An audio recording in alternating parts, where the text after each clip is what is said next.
નમસ્કાર દર્શક મિત્રો સૌપ્રથમ તમારા બધાનું અભિવાદન. સૌથી મહત્ત્વની બાબત મિત્રો, આપણા જીવનમાં જો કોઈ હોય તો રસ રૂચિના જે ક્ષેત્ર હોય એ વિષય કોઈ આપણા શોખ હોય અને એને જો આપણે પોષી શકતા હોઈએ તો પ્રસન્નતાના પ્રદેશમાં વિહાર કરવાનું જે આપણું સપનું છે એ સરસ રીતે સાકાર થતું હોય છે. આજનો યુગ હરીફાઈનો યુગ તો છે જ, પણ સાથે સાથે આપણે જો કૌશલ્ય કેળવીએ તો આજના સમયમાં આપણને ભર્યા રહેવાનો પરમ સંતોષ પણ પ્રાપ્ત થતો હોય છે.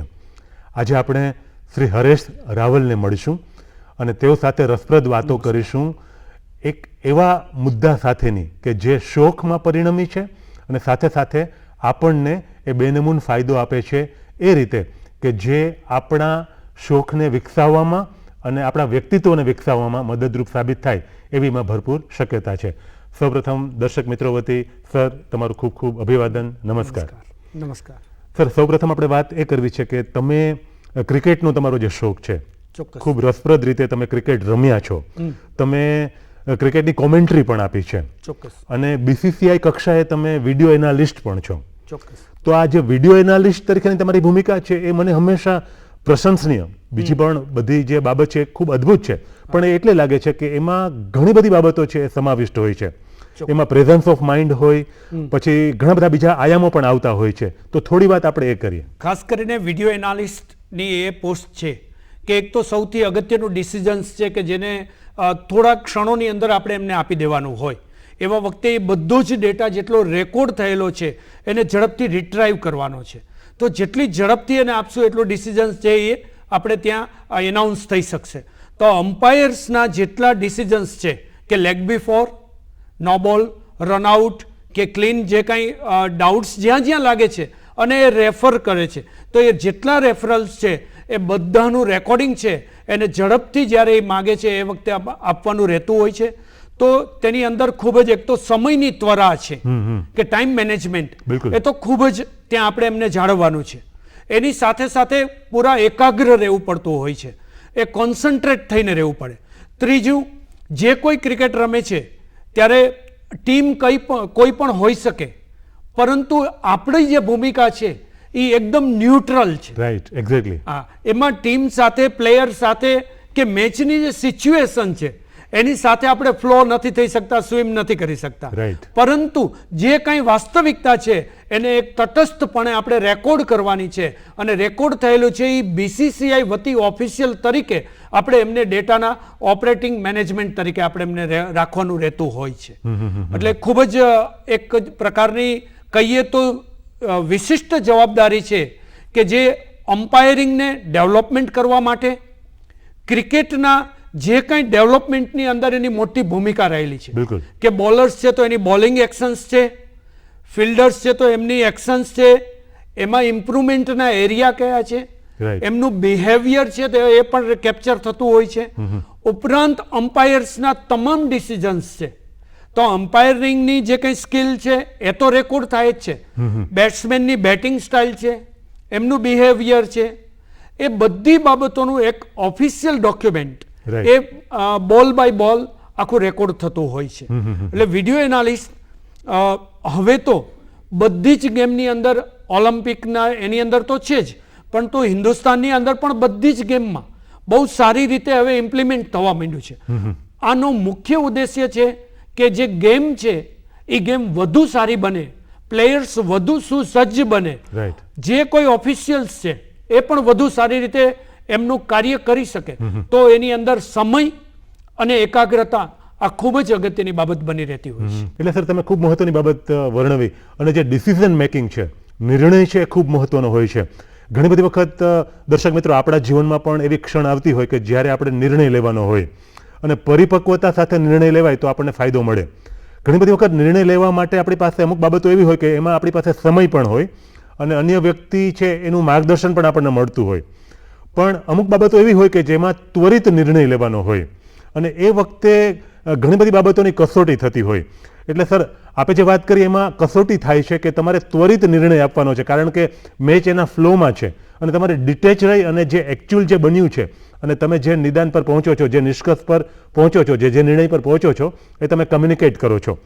તો આની સાથે એક બાબત એ પણ છે, સમય છે એનું સંચાલન કુશળતાથી થવું જોઈએ, તમારી નિર્ણય શક્તિ છે એ કામે લાગે, એ બધું તો બરાબર, પણ ઘણી વખત એવું થતું હોય કે નિર્ણય લેવામાં તમને તકલીફ પડી હોય એવું બન્યું હોય, અને ક્યારેક એવું બન્યું હોય કે તમારા નિર્ણયની ખૂબ જ પછી પ્રશંસા પણ થઈ હોય, તમે જે પણ નિર્ણય લીધો હોય, તો એવી ઘણી બધી એવી સબળ કે એવી ક્ષણ આવી હોય જીવનમાં, આ એનાલિસ્ટ તરીકે તમે ભૂમિકા ભજવતા હો ત્યારે, તો એની વાત પણ દર્શક મિત્રોને જાણવી ગમશે.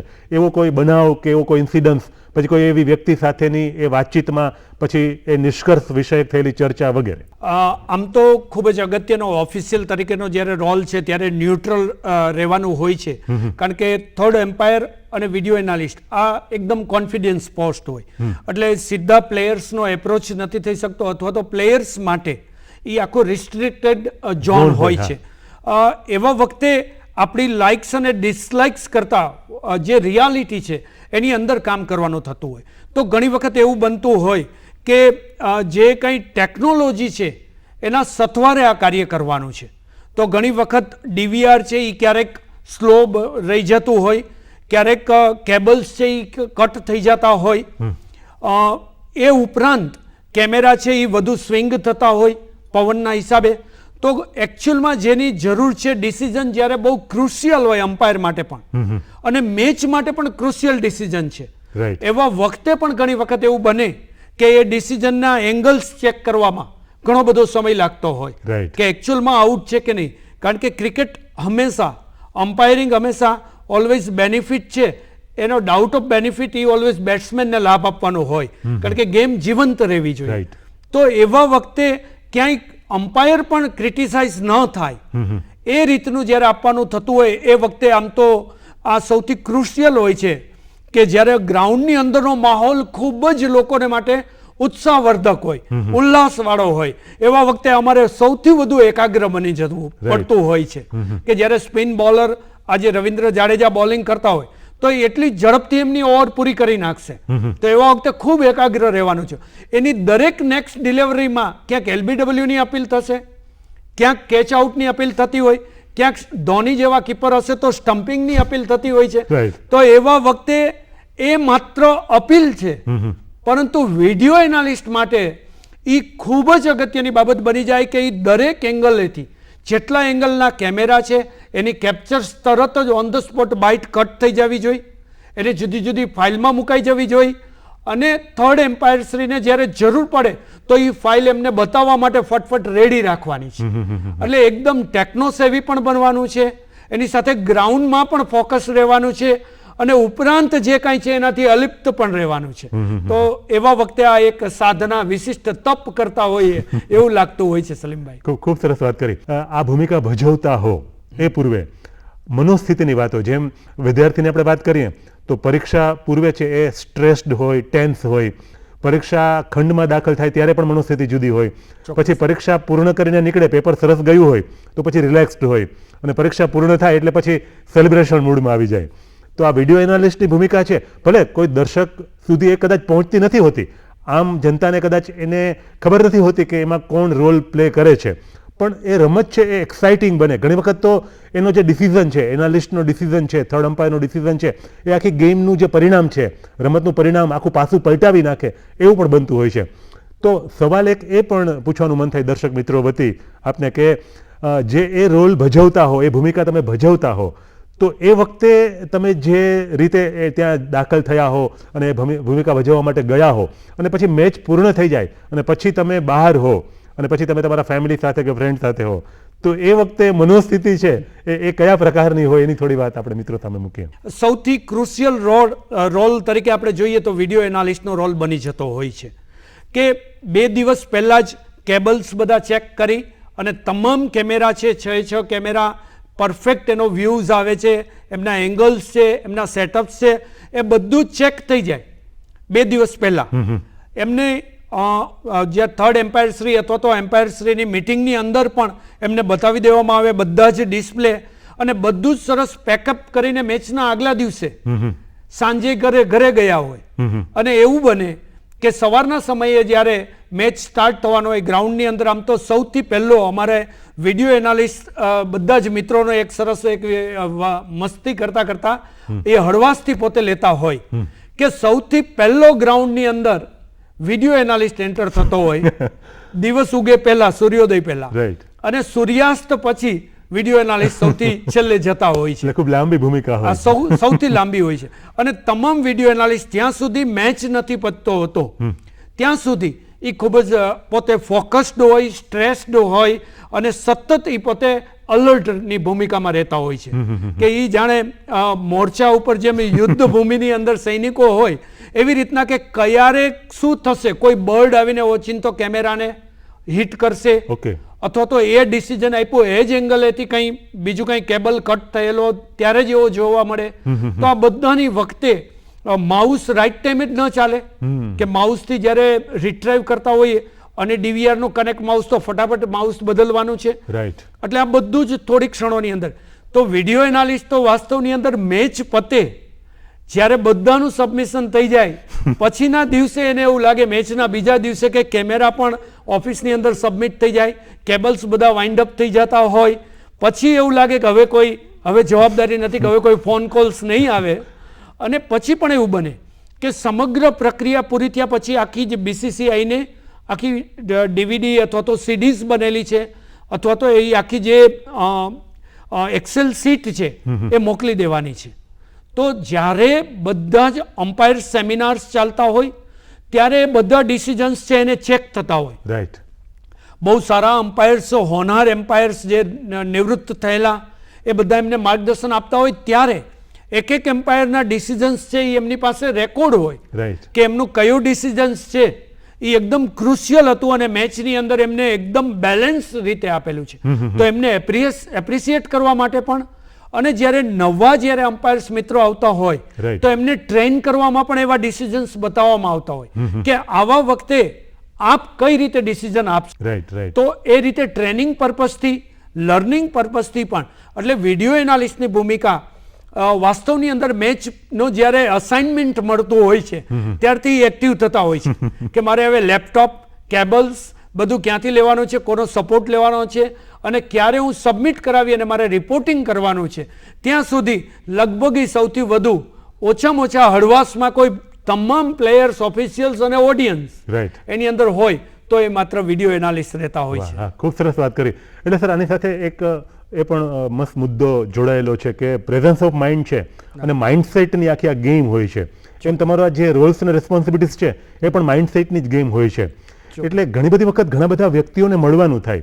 એટલે થોડી વાત આપણે દર્શક મિત્રો સમક્ષ એ પણ મૂકીએ કે આ ભૂમિકા ભજવવાને કારણે તમને જે એક્સપોઝર મળ્યું, તમને જે અવસર મળ્યા, એવા હોનહાર ક્રિકેટર્સ કે એવા એમિનન્ટ કોમેન્ટેટર્સ કે એ પ્રકારના વ્યક્તિત્વને મળવાનો તમને જે લાભ મળ્યો છે અને એનો જે માઇન્ડસેટ છે, એ જે સ્ટાલવાર્ડ્સ છે, એમણે જે પોતાની ભૂમિકા ભજવી છે અને એ જે લાઈફને જે રીતે જુએ છે, સૌથી મહત્વનું તો તમારો દૃષ્ટિકોણ, તમારા જીવંતતા, તમારી પોતાની અને જીવન પ્રત્યેનો દૃષ્ટિકોણ, આ બંને મહત્વના છે. તો થોડી વાત એ માઇન્ડસેટ વિશે કરીએ. જ્યારે ક્રિકેટ એ વાસ્તવની અંદર ભારતની અંદર તો ખૂબ સૌથી વધુ લોકપ્રિય છે. બિલકુલ.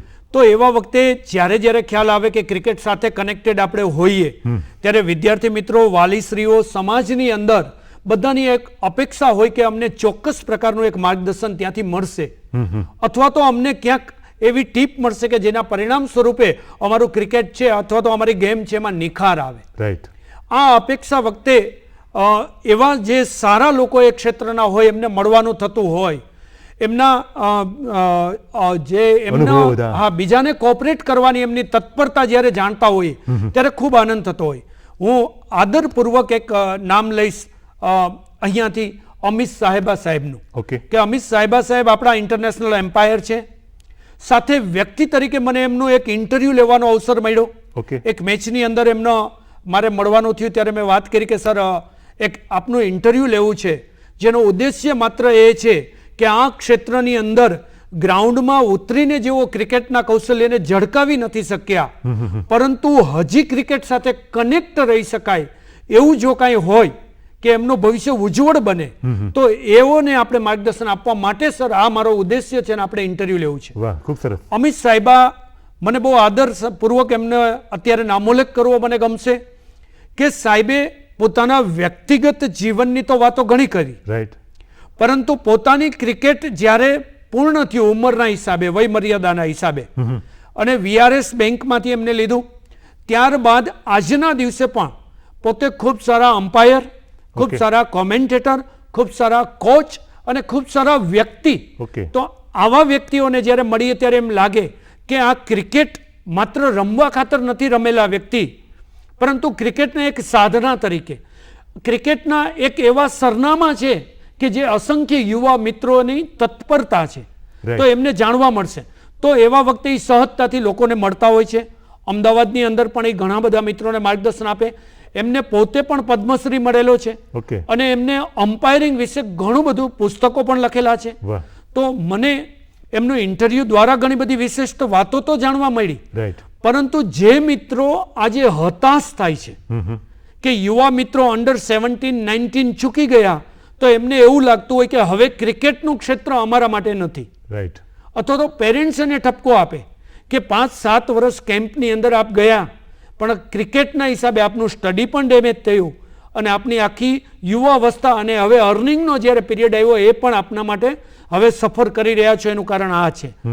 એવા વખતે જો તમે ક્રિકેટર તરીકે નહીં તો તમે કોમેન્ટેટર તરીકે, અમ્પાયર્સ તરીકે, વિડીયો એનાલિસ્ટ તરીકે, એથી વિશેષ આગળ કહું તો સલીમભાઈ, મને એવું પણ સારા અનુભવો થયા કે સ્પોર્ટ્સ જર્નાલિઝમ એ આજના દિવસની સૌથી મોટી રિક્વાયરમેન્ટ છે.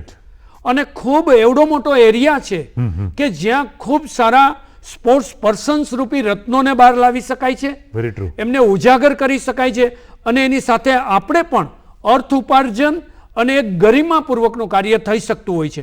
આવા અસંખ્ય ક્રિકેટર્સના પણ ઇન્ટરવ્યૂ લેવાનો મને અવસર મળ્યો, એમની સાથે વાર્તાલાપો થઈ. સુશીલ દોશી જેવા સારા દિગ્ગજ કોમેન્ટેટર, સુનિલ ગાવસ્કર જેવા ક્રિકેટર, કોમેન્ટેટર, વિવેચક, ક્રિકેટના ખરેખરની અંદર આપણે હિન્દુસ્તાનનું ને પણ વર્લ્ડ ક્રિકેટનું જે ગૌરવ કહેવાય, એમને બહુ નજીકથી મળવાનું થયું. રવિ શાસ્ત્રી, સંદીપ પાટીલને મળવાનું થયું.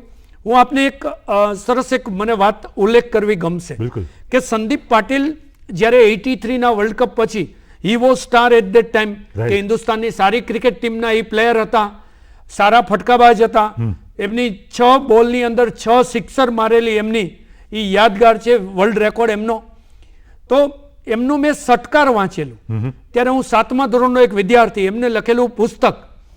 ત્યારે એ વર્ષોમાં પછી હિન્દુસ્તાનની ક્રિકેટ ટીમ એટલું બધું સારું પરફોર્મન્સ ન આપ્યું, એટલે કે એમને ઇમેજિનરી પાત્ર લખ્યું રાજુ ધ રેમ્બો.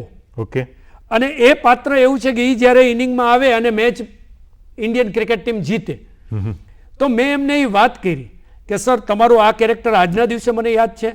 એ ત્યારે અહીંયા સિલેક્ટર તરીકે આવેલા અને મારી નેક્સ્ટ કેબિનમાં હતા.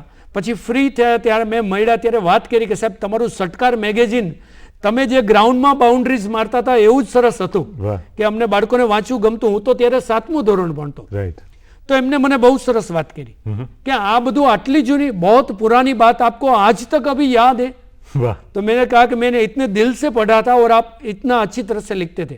तो આ એક અનુભવ પણ મને એક એમને જે કીધું કે ઇતની પુરાની બાત આપકો યાદ હે, ત્યારે મને એવું લાગ્યું કે ક્રિકેટનું વાંચન, એ વાંચન આજે મને અહીંયા સુધી લઈ આવ્યું કે જે સંદીપ પાટીલનો ફોટોગ્રાફ હું ન્યૂઝપેપરમાં આવેલો કટિંગ કરીને નોટબુકમાં લગાડતો, આજે એમને નજીક બેસવાનું મને થયું. બીજી એક યાદી પણ આપું, સલીમ દોરાની, કે સલીમ દુરાની માટે આપણે એવું કહેવાતું કે સિક્સર ઓન ડિમાન્ડ. એટલે પેવેલિયનમાં જે બેઠા હોય તો બરાબર, પણ જે સ્ટેડિયમમાં બેઠેલા દર્શકમાંથી અવાજ આવે કે આ બાજુ એમ સિક્સર એટલે ત્યાં સલીમ દુરાની ત્યાં સિક્સ મારે. હા, તો એમની સાથે પણ મારે અડવાસથી સંવાદ થયો. એક ક્રિકેટ ટુર્નામેન્ટના ઉદ્ઘાટનમાં આવેલા ત્યારે મેં કીધું કે સર સિક્સર ઓન ડિમાન્ડ આપ જે હતા કે એ જગ્યાએ સિક્સર મારતા, તો એનું સિક્રેટ જે આપે મેં કીધું એક ઇન્ટરવ્યુમાં આપે રિવીલ કરેલું હતું. એ મને વધારે અત્યારના યુવા ક્રિકેટરોને મને કહેવાનું મન થાય એટલા માટે હું આપને યાદ કરું છું. પણ મળવાનો અવસર આટલા વર્ષે મને થયો. એટલે એમને લખેલું કે જામનગરનું પેલેસ ક્રિકેટ ગ્રાઉન્ડ, ત્યાં ઉબડ ખાબડ ગ્રાઉન્ડ ઉપર હું વધુ ભાગે પ્રેક્ટિસ કરતો. તો ત્યાંથી દડો અનઇવન બાઉન્સ થઈને જ્યારે આવતો, એ અનઇવન બાઉન્સરને જ્યારે હું સિક્સર મારવાની પ્રેક્ટિસ કરતો, એ ઇન્ટરનેશનલ ક્રિકેટમાં મને ડિમાન્ડ ઓન સિક્સમાં મને એ લેબલ મળ્યું, એ મને ખિતાબ મળ્યો કે એ લોકોએ મને સ્વીકાર્યો. તો અત્યારે જે મિત્રો શેરીની અંદર ક્રિકેટ રમતા હોય કે ઓછી સગવડતાઓમાં, ત્યારે આ એમનું ઉદાહરણ અથવા તો આવી વાતો છે એ આપણે એમને શેર કરતા હોઈએ છીએ સલીમભાઈ. આ ઉપરાંત પણ સ્વિમિંગની અંદર માના પટેલ કે જે થોડા વર્ષો પહેલા અહીંયા એક માત્ર સ્કૂલ ગેમ્સની અંદર આવેલી 10મા ધોરણની વિદ્યાર્થીની આજ ઓલિમ્પિક્સ માટે તૈયારી કરી રહી છે. આર્યન નહેરા કે જે 6ઠા ધોરણનો વિદ્યાર્થી રમવા માટે સ્કૂલ ગેમ્સમાં આવેલો, આજે એ પણ ઘણા બધા રેકોર્ડ્સ, ઇન્ટરનેશનલ રેકોર્ડ્સ માટેની બરોબરી કરી રહ્યા છે. તો આ બધા શોખ પરિભ્રમણના એમાં મળતા આવા અનાયાસે વ્યક્તિ વિશેષ કે જે લાગતા હોય નાના બાળકો, પરંતુ આવનારા દિવસોની અંદર માઇલસ્ટોન હોય, એમને મળવાનો, એમની પાસેથી જાણવાનો અને એ જાણેલું વર્ગખંડમાં વિદ્યાર્થીઓને કહેવાનો એ એક સુંદર સૌભાગ્ય પ્રાપ્ત થયું છે. વાહ વાહ, ખૂબ સરસ વાત કરી સર. એટલે ખરેખર આ અદ્ભુત છે કે જે માઇન્ડસેટની આપણે વાત કરી, તો તમે જે માઇન્ડસેટ પોઝિટિવિટી સાથે રાખ્યો અને જે વિડીયો એનાલિસ્ટની ભૂમિકાને કારણે જે એક્સપોઝર મળ્યું, જે તમને સંયોગ સાંપડે છે અને તમે જે વ્યક્તિ વિશેષને મળો છો અને એમાંથી સતત નવું શીખવાની જે તમારી તત્પરતા અને તમારો ઉમંગ ઉત્સાહ છે એને કારણે ઘણું બધું તમે પામી શક્યા, ઘણા દિગ્ગજ વ્યક્તિત્વને તમે મળી શક્યા. ખૂબ રસપ્રદ રીતે તમે એને મૂલવવાનો પ્રયત્ન કર્યો છે અને શેર કરવાનો પ્રયત્ન કર્યો છે. તો અત્યારે સર આપણે જે વાતો કરી છે ચોક્કસપણે દર્શક મિત્રોને ખૂબ ઉપયોગી સાબિત થશે અને યંગસ્ટર્સ જે બધા છે એને પ્રેરિત પણ કરશે. જે તે ક્ષેત્રમાં એ હશે તો એ ક્ષેત્રમાં ઉન્નત મુકામ પર એ મિત્રો જવા માટેનો પ્રયત્ન છે એને વધારે સબળતા સાથે કરી શકશે. આપ અહીં આવ્યા અને રસપ્રદ વાતો કરી તો એ માટે દૂરદર્શન વતી, મિત્રો વતી ખૂબ ખૂબ આભાર, ધન્યવાદ. ધન્યવાદ સલીમભાઈ. સર્વે દર્શક મિત્રોને પણ ખૂબ ખૂબ ધન્યવાદ, આભાર.